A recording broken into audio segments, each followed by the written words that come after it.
Muling maungkat o matapos muling maungkat ang isyu sa Dolomite Project sa Manila Bay, walang patumpik-tumpik na tiniyak ni Manila City Mayor Isko Moreno na makipagtulungan sa nasabing investigasyon ng Kamara.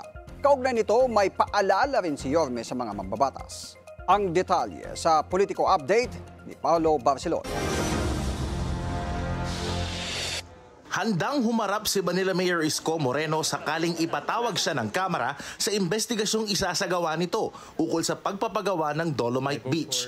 Sa ilalim ng unang termino ni Moreno, sinimulang gawin ang proyekto na isa sa mga ginawang Manila Bay Rehabilitation Project.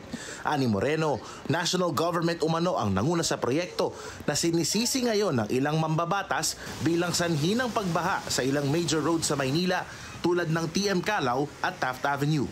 Kung may tatanong, bakit naman hindi ko sasagutin?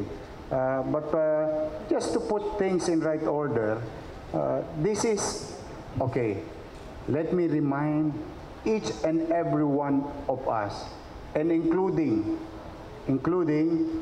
those who's going to conduct the investigation. There is a ruling by the Supreme Court with regard to the mandamus. Nauna nang sinabi ni House Committee on Public Accounts Chairperson Terry Ridon na sisilipin kung kasama ba ang 400 million peso beach project sa orihinal na plano ng Manila Bay Rehabilitation.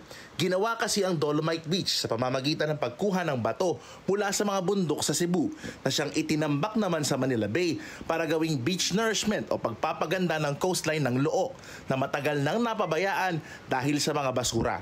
Ani Ridon, kabilang din sa sisilipin ng House Public Accounts Committee ang iba pang solusyon para sa rehabilitasyon ng Manila Bay at iimbitahan din ang DENR, DepDev, DPWH at MMDA. Para sa Politico Nightly, Paolo Barcelon, Billionaire News Channel.